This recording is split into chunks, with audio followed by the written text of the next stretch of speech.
고린도후서 7장 2절에서 7절까지의 말씀입니다. 마음으로 우리를 영접하라. 우리는 아무에게도 불의를 행하지 않고 아무에게도 해롭게 하지 않고 아무에게서도 속여 빼앗은 일이 없노라. 내가 이 말을 하는 것은 너희를 정죄하려고 하는 것이 아니라 내가 이전에 말하였거니와 너희가 우리 마음에 있어 함께 죽고 함께 살고자 함이라. 나는 너희를 향하여 담대한 것도 많고 너희를 위하여 자랑하는 것도 많으니 내가 우리의 모든 환난 가운데에서도 위로가 가득하고 기쁨이 넘치는도다. 우리가 마게도냐에 이르렀을 때에도 우리 육체가 편하지 못하였고 사방으로 환난을 당하여 밖으로는 다툼이요 안으로는 두려움이었노라. 그러나 낙심한 자들을 위로하시는 하나님이 디도가 오므로 우리를 위로하셨으니 그가 온 것뿐 아니요 오직 그가 너희에게서 받은 그 위로로 위로하고 너희의 사모함과 애통함과 나를 위하여 열심히 있는 것을 우리에게 보고함으로 나를 더욱 기쁘게 하였느니라. 아멘. 하나님의 말씀입니다. 영적 침체에서 벗어나는 길, 오늘 네 번째 말씀, 마지막 말씀입니다. 영적 침체에 있는 자들을 위로하라. 영적 침체에 있는 자들을 위로하라 라는 제목으로 하나님의 말씀 나누기를 원합니다. 영적 침체에 대한 네 번의 말씀을 준비하고 나누면서 주변에서 목사님, 영적 침체에서 벗어나야 될 자가 저입니다 라고 말씀하시는 성도님들을 꽤 많이 만났습니다. 사실 우리가 모두 다 영적인 침체를 겪을 때가 있기 때문에 이 주제가 마음에 깊이 와닿는 것이 아닌가 하는 그런 생각이 들었습니다. 그래서 지난 3주 동안 영적인 침체에서 일어나기 위해서 우리의 예배 생활 또 기도 생활을 점검해 봐야 한다고 말씀을 드렸습니다.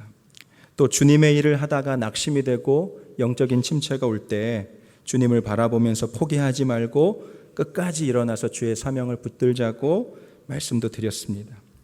그런데 어떤 분이 지나가듯이 그런 이야기를 하셨어요. 목사님, 정말 너무 마음이 무기력하고 하나님 앞에 일어날 그 힘이, 의지가 하나도 없어서 정말 아무런 기력이 없어서 그 침체에서 도무지 헤어나올 수 없는 사람들은 어떻게 해야 되는 것입니까? 그렇게 질문을 하셨습니다. 스쳐 지나가듯 하는 질문이었는데 그 마음이 제 마음에 계속 남았어요. 그 질문이. 영적 침체를 벗어나기 위해서 이 말씀도 붙잡아야 되고 기도도 포기하지 말아야 된다고 설교는 했는데 정말 그러한 의지조차 없는 사람, 그런 의지 자체가 제로인 사람들이 분명히 있을 수 있구나. 그분의 질문이 마치 하나님이 저에게 주시는 숙제와도 같은 질문이었습니다. 그리고 그 질문을 마음에 품고 계속 묵상했어요. 그리고 기도하면서 준비한 주님의 말씀이 오늘 여러분에게 전해드리려고 하는 말씀입니다. 하나님이 말씀을 통해서 주신 대답은 너무나 간단했어요. 영적 침체에 있는 이들을 찾아가라는 것이에요. 그리고 그들을 위로하라는 것입니다. 이것은 어쩌면 지금 영적인 침체 가운데 있는 분들이 들어야 될 말씀이라기보다는 주님과 동행하고 있는 성도들, 영적인 충만함 가운데 있는 분들, 하나님의 사명을 붙잡기 원하는 분들에게 하나님이 주시는 말씀이라 생각이 되어졌습니다. 물론 여기 모인 분들 중에서 성령님께서 각 사람을 직접 도와주셔서 스스로 영적인 침체에서 벗어난 경험이 있는 분들이 계실지도 모르겠습니다. 성령님은 우리를 위로하시는 분이십니다. 예수님께서 성령님을 보혜사라고 지칭했는데 보혜사라는 뜻 자체가 헬라어로 파라클레토스예요. 위로자라는 뜻입니다. 중보자라는 뜻입니다. 로마서 8장 26절에 이와 같이 성령도 우리의 연약함을 도우시나니 우리는 마땅히 기도할 바를 알지 못하나 오직 성령이 말할 수 없는 탄식으로 우리를 위하여 친히 간구하시느니라. 그렇게 말씀하셨습니다. 성령님이 우리를 위하여 애통해 하시고 우리를 위로하시고 우리를 도와주시는 위로자, 중보자이십니다. 이면수 목사님이 31개월 동안 북한 수용소에 억류되었다가 탈출되었는데 감옥에 들어간 첫날 너무 억울해서 이 모순된 재판을 받은 이 결과가 너무나 억울하고 화가 나서 정말 주체할 수 없는 분노가 일어나더랍니다. 그러면서도 이 어마어마하게 어깨에 무거운 그 중압감과 짐이 지워지는 거예요. 그런데 그 수용소 침대에 앉아서 있는데 마음속에 계신 성령님께서 예수님을 묵상하게 하시더라는 거예요. 하나님의 아들이 이 땅에 오셔서 이 세상에서 가장 불공정한 재판을 받으시고 뺨을 맞으시고 침뱉음을 당하시고 살점이 떨어져 나가기까지 모진 고난과 핍박을 받으신 그것을 묵상하게 하셨다라는 것입니다. 가만히 묵상해 보니까 내가 받은 재판은 하나도 예수님의 재판과 비교해서 비교할 바도 되지 않는다라는 것을 알게 됐어요. 아무것도 아니구나. 그 순간에 그 어깨에 있던 중압감들이 다 사라졌다라는 것이에요.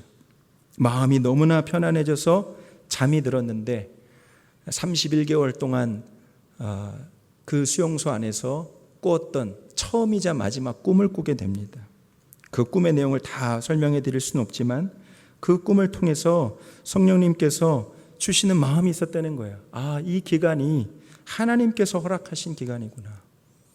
하나님께서 주님을 향한 첫 마음을 회복하기를 원하시기 위해서 이 기간을 주셨구나가 깨달아졌다라는 거예요.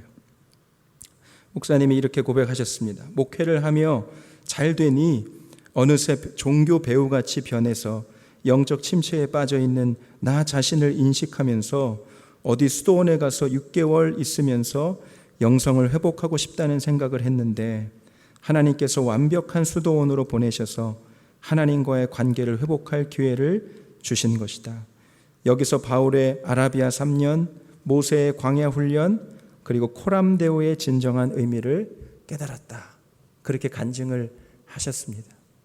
성령께서 깨닫게 하시고 위로하시고 격려하시는 그 은혜가 수용소 들어가는 첫날 그 목사님에게 임하여 모든 중압감에서 노임을 받았다라는 간증을 하셨어요. 여러분, 이런 은혜가 저와 여러분에게 있게 되기를 축복합니다. 그런데 이렇게 성령님이 깨닫게 하시는 위로와 회복을 경험해서 스스로 영적인 바닥을 치고 다시 일어날 수 있는 믿음이 있다면 여러분 얼마나 좋겠습니까? 그렇지만 그런 의지가 연약한 분들이 더 많다는 것을 보게 되는 것입니다. 여러분, 이런 분들이 어떻게 영적인 침체에서 회복될 수 있겠습니까? 믿음의 친구들, 믿음의 동역자들이 이러한 사람들을 위해서 중보하고 또 찾아가서 위로해주는 통로와 같은 역할을 감당해야 한다는 것입니다. 그래서 하나님이 우리에게 교회 공동체를 주신 것이에요. 오늘 본문 말씀에는 마음이 크게 낙심되어 있는 사도 바울을 위로한 위로자가 한 사람 나옵니다. 바로 디도라는 사람이에요. 사도 바울이 전도하여서 이 디도를 제자로 삼았습니다. 바울의 너무나 소중한 동역자예요. 바울은 오늘 본문에서 보는 것처럼 디도를 만나고 고린도 후서를 기록하였습니다. 오늘 본문의 상황을 조금 더 잘 이해하려면 지난주에 짧게 언급을 해드렸지만 바울과 고린도 교회의 상황, 또 디도와 고린도 후서의 관계에 대한 이 배경을 잠시 설명해 드리는 필요가 있겠다 싶습니다. 바울이 고린도 교회를 설립하고 1년 반 동안, 1년 6개월 동안 그 교회를 목회하고 열심히 섬겼어요. 그런데 사도 바울이 떠난 후에 고린도 교회 안에 심각한 문제들이 일어나게 되죠.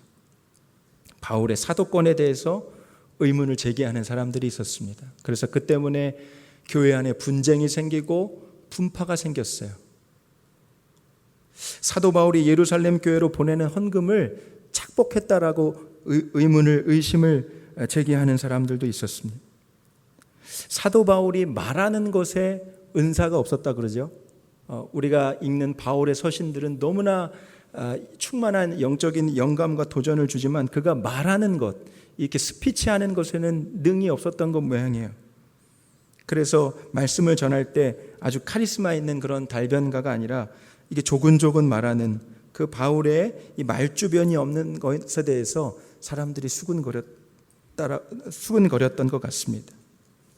어떤 질병인지는 알지 못하지만 바울이 3번이나 고쳐달라고 했던 그 육신의 질병, 무슨 병인지는 알 수 없어요. 그 사도 바울이 갖고 있던 지병에 대해서도 뒤에서 수근거리는 소리들이 있었어요. 하나님이 저를 버리신 것, 저를 저주하신 것이 아닌가. 여러분, 목회자로서 얼마나 수치스럽고 마음이 상할 만한 일들입니까? 바울이 이러한 자신에 대한 여러 가지 모함과 억울한 소문들에 대해서 수습하고자 하여 디모데를 고린도 교회에 보냅니다. 자신이 첫 번째 쓴 편지를 보내요. 그것이 고린도 전서입니다. 그러나 상황은 더 악화되었어요. 그래서 사도 바울이 고린도 교회로 직접 찾아와 자신을 대적하는 자들을 향하여 책망하고 질책하지만 그래도 상황은 전혀 나아질 기미가 보여지지 않는 것입니다. 그래서 사도 바울은 첫 번째 서신에 비해서 더 혹독한 책망의 서신을 써서 보내게 돼요. 그것을 디도편에 보내게 됩니다. 그 두 번째 편지를 가지고 고린도 교회로 디도가 보내졌는데 그 디도로부터 아무런 소식이 없는 것이에요. 오늘 5절 본문 말씀에 보면 바울은 복음을 전하는 마게도냐에서도 육체가 편치 못하였고 사방으로 환난을 당해서 밖으로는 다툼이고 안으로는 두려움이었다라고 이야기합니다. 디도로부터 아무런 복된 소식이 들려오지 않는 것이에요. 그거로 인해 마음이 계속해서 불편하고 낙심이 되어집니다. 그처럼 어려운 상태에 있던 바울에게 하나님이 디도를 보내주시는 거예요. 그리고 큰 위로를 주셨다라고 말씀합니다. 오늘 6절과 7절이에요. 낙심한 자들을 위로하시는 하나님이 디도가 오므로 우리를 위로하셨으니 그가 온 것뿐 아니요 오직 그가 너희에게서 받은 그 위로로 위로하고 너희의 사모함과 애통함과 나를 위하여 열심 있는 것을 우리에게 보고함으로 나를 더욱 기쁘게 하였느니라. 낙심과 불안 가운데 있는 디도를 만난 것 자체가 사도 바울에게 큰 힘이자 위로가 되었다라고 그렇게 말씀합니다. 그리고 디도가 전해준 고린도 교회 안에 작은 변화들의 소식을 듣고 사도 바울이 크게 기뻐하였다고 말씀해요. 고린도 교인들이 자신들의 잘못을 회개하고 뉘우치고 그리고 다시 사도 바울을 만나기를 바란다라는 소식을 가지고 왔어요.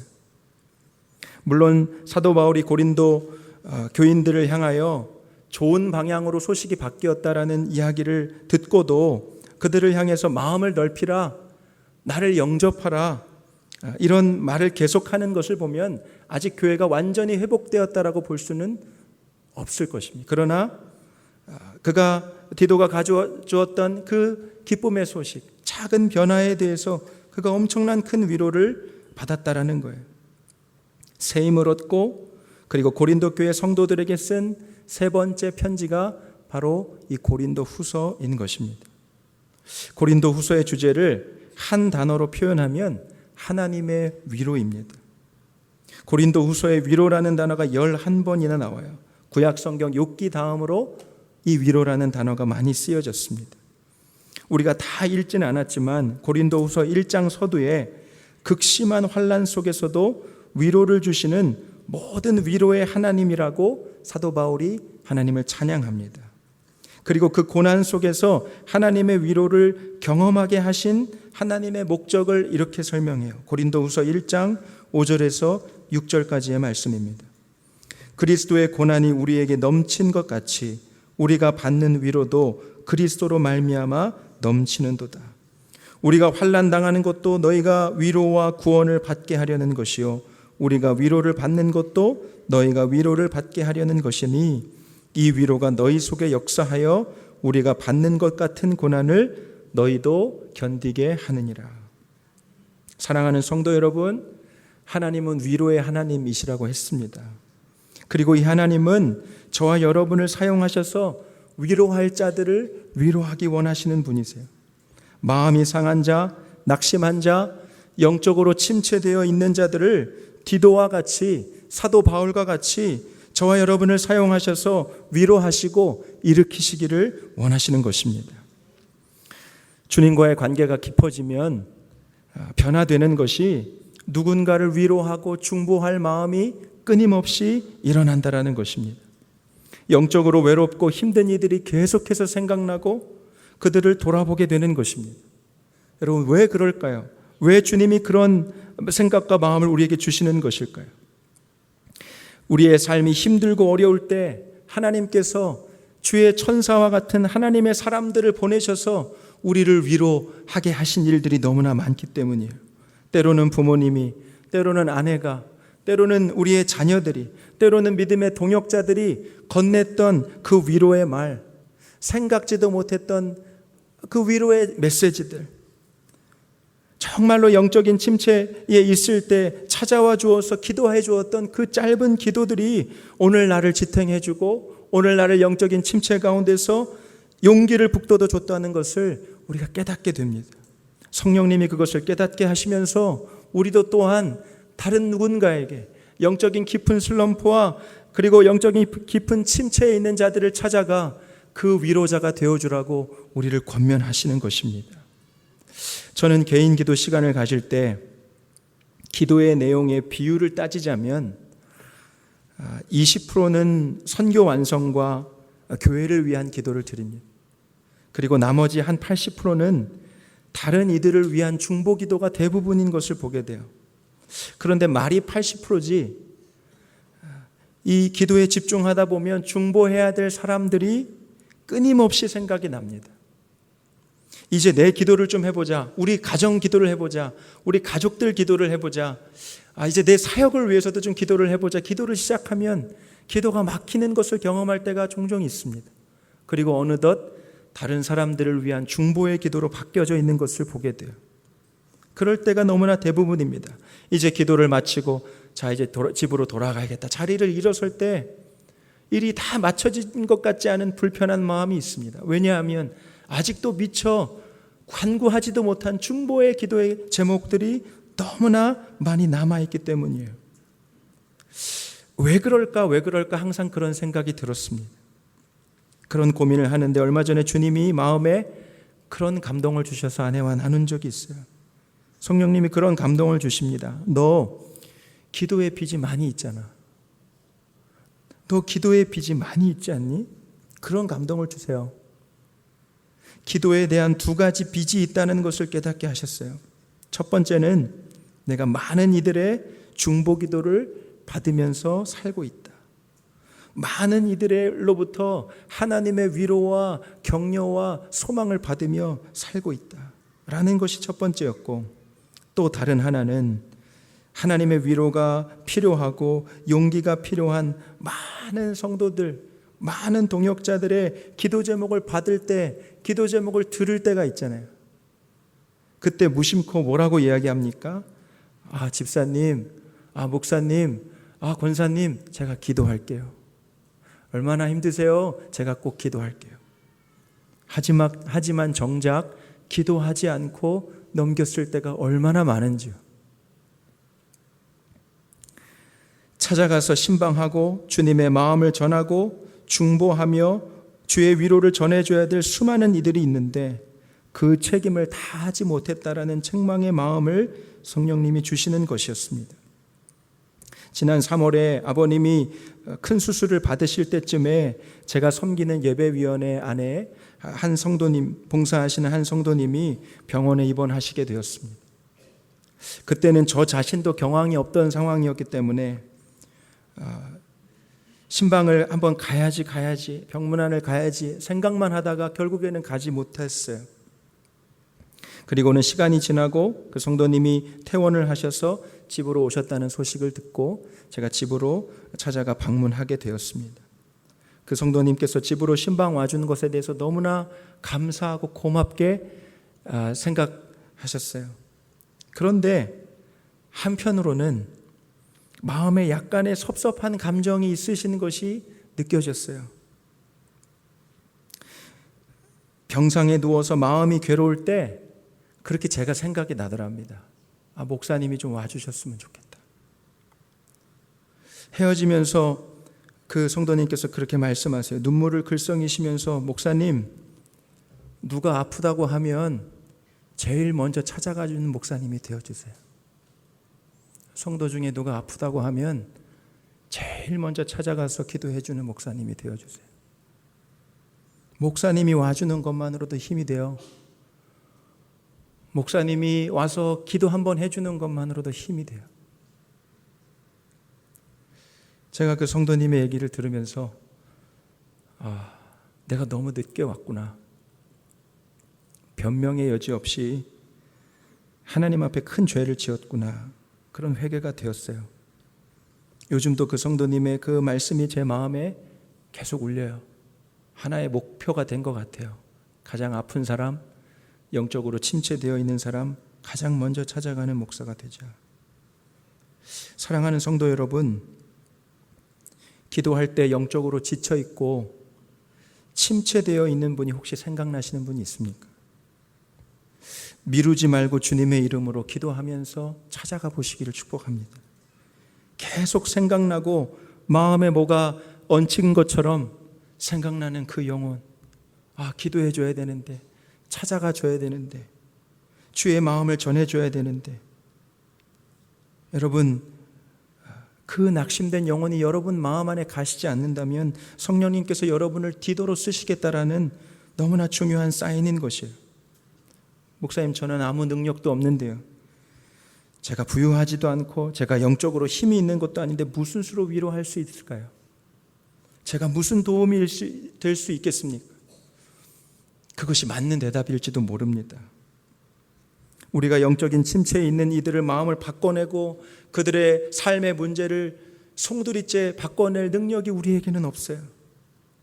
디도처럼 희망의 소식을 가지고 가지 못할 수도 있습니다. 어려운 문제를 해결하실 그 일은 여러분 주님이 하시는 일이세요.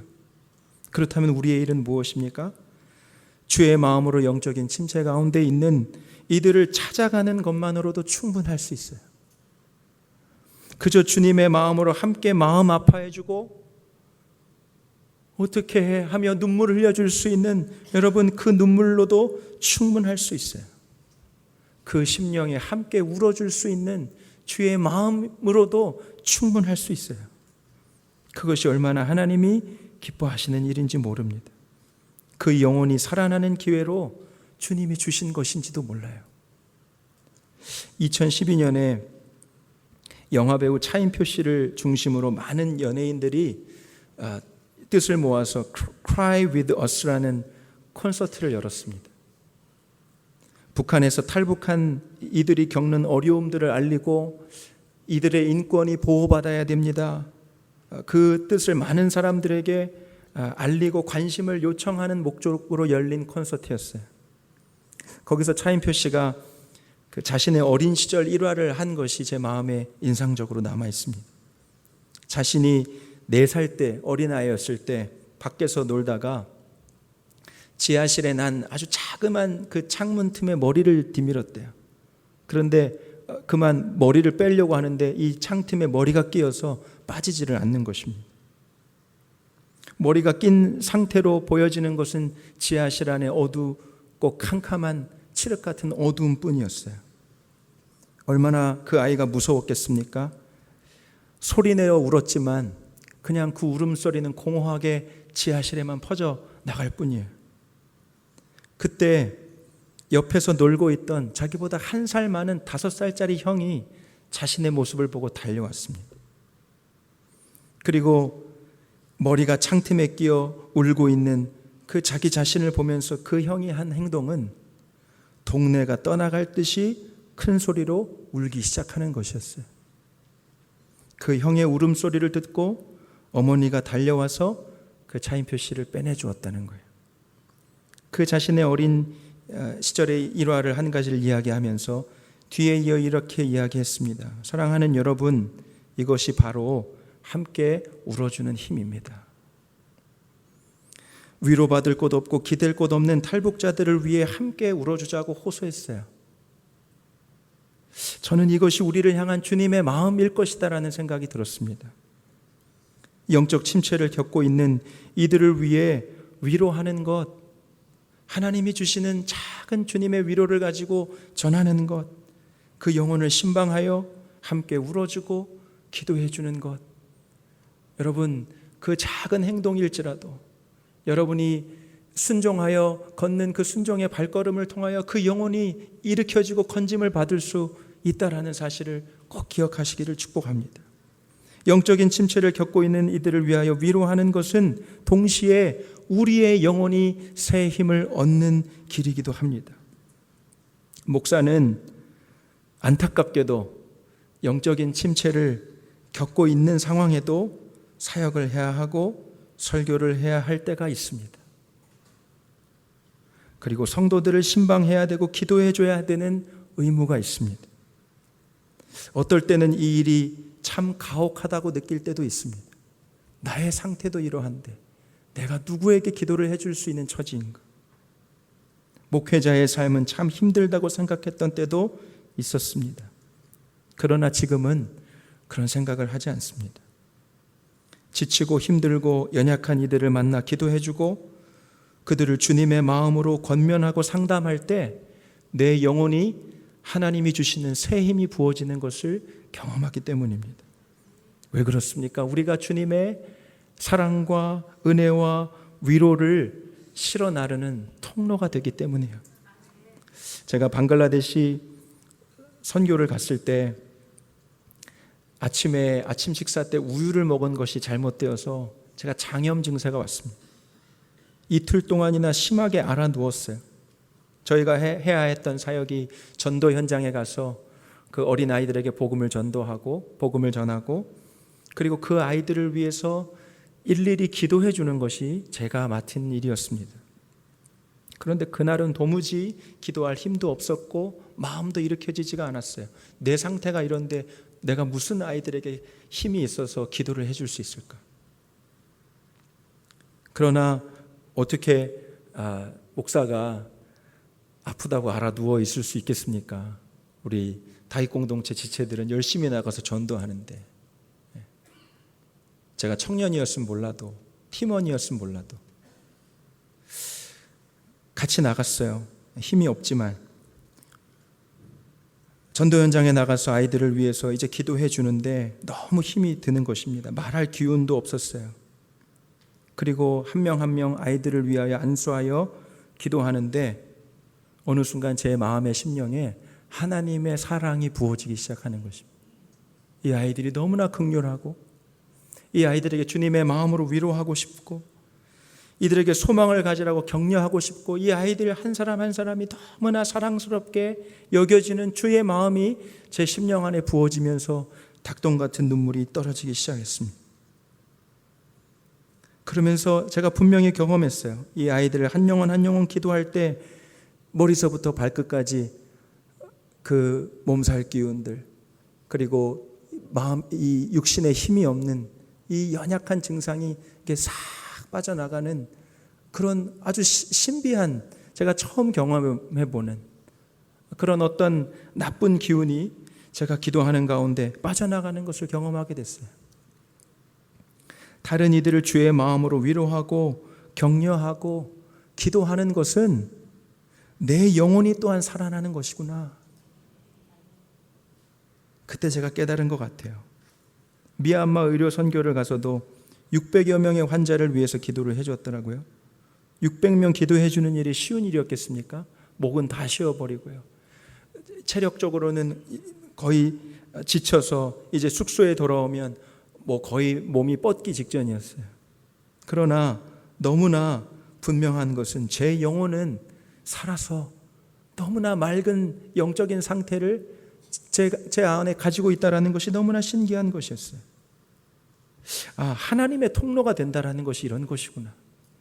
주의 사랑을 전하고 주님의 위로를 전하는 것은 내 영혼이 사는 것이고 내 심령이 주의 영으로 충만하여지는 것이구나 라는 것을 깨닫게 됩니다. 제가 2016년에 교회에서 쉴 수 있는 기회를 주셔서 미국에 부흥하는 교회들을 탐방할 기회가 있었습니다. 근데 제가 재정적으로도 사실 빠듯하고 다녀야 될 기간도 한정이 돼 있고 써야 될 재정도 한계가 있었지만 제가 꼭 들려야겠다라고 생각한 곳이 캐나다 런던이라는 곳이었어요. 제 친구 전도사가 사역하는 곳이기도 합니다. 열심히 사역하지만 교회는 너무나 힘들었어요. 그리고 항상 들려오는 소식은 겉으로는 힘들다라고 이야기하지는 못하지만 그러나 영적으로 너무나 지쳐있고 어떻게 이 어려움들을 이겨낼 수 있을까라고 하는 막막한 그 심정이 항상 그 친구의 목소리에서 들렸어요. 제가 무리를 해서라도 그곳을 꼭 가고 싶다라는 생각이 들었습니다. 비행기를 가고 갈 돈은 없어서 미국에서 국경을 넘어서 캐나다로 넘어갔어요. 차를 렌트하여. 거기 런던은 관광지도 아닙니다. 그냥 한적한 동네와 같은 곳이에요. 복정동 같은 그런 동네입니다. 거기서 그 친구가 어느 한 루터 교회 건물을 빌려서 거기를 그 임대해서 쓰고 있는 것이에요. 그 교회가 주일 예배를 드리면 오후에 가서 그 예배 초소를 빌려서 목회를 하고 있는 거예요. 한인 목회를 하고 있는 것입니다. 제가 방문할 때쯤에 기러기 부부로 지내던 두 젊은 여자 집사님이 그만 기차 사고를 당해서 아이들을 남긴 채 세상을 두 집사님이 동시에 한 차에서 떠내보내는 슬픔을 겪고 있었어요. 너무나 위로가 필요한 상황이었습니다. 제가 할 수 있는 것이라고는 그저 그 친구를 찾아가서 인사하고 안아주고 주 안에서 교제하는 것이었어요. 짧은 이틀 동안의 시간을 보내고 마지막 밤이 되었을 때 그 친구의 집에서 마지막 밤을 지내게 되었는데 2시, 3시가 지날 때도록 잠을 이룰 생각을 하지 못하는 거예요. 연신 고백하는 것이, 수줍은 듯이 고백하는 것이, 은창아 찾아와줘서 고맙다. 그 친구의 그 작은 그 한마디의 말이 얼마나 큰 감동이 되었는지 몰라요. 찾아와줘서 고마워. 너무 힘들었는데 네가 찾아온 것만으로도 너무나 큰 힘이 되었다고. 지금도 목회를 잘 하고 있습니다. 사랑하는 성도 여러분, 영적인 침체 가운데 있는 이들이 얼마나 많이 있습니까? 우리 주변에 여러분 기도할 때 생각나는 얼마나 많은 지체들이 있습니까? 여러분, 우리가 생각만 하지 말고 오늘 그 영혼들을 향하여 주의 마음을 들고 여러분 꼭 찾아가 보시길 바라요. 오늘 말씀의 결론입니다. 여러분 핸드폰 다 있으시죠? 여러분 생각나는 사람에게 전화하세요. 위로의 말씀을 전하세요. 할 수 있으면 찾아가세요. 문을 두드리고 신방하여 주의 마음을 나누고 기도해 주세요. 여러분, 그 영혼이 여러분의 그 섬김을 통해서 새롭게 힘을 얻고 살아나는 놀라운 역사를 얻게 될 수 있습니다. 이 시간에 함께 우리 찬양하고 기도했으면 좋겠습니다. 좀 옛날 찬양인데 이 찬양이 생각이 났어요. 누군가 널 위하여 기도하네. 당신이 지쳐서 기도할 수 없고 눈물이 빌물처럼 흘러내릴 때 주님은 아시네. 당신의 약함을 사랑으로 돌봐주시네. 누군가 널 위하여 기도하네. 누군가 널 위하여 기도하네. 우리 찬양하고 우리 같이 기도했으면 좋겠습니다.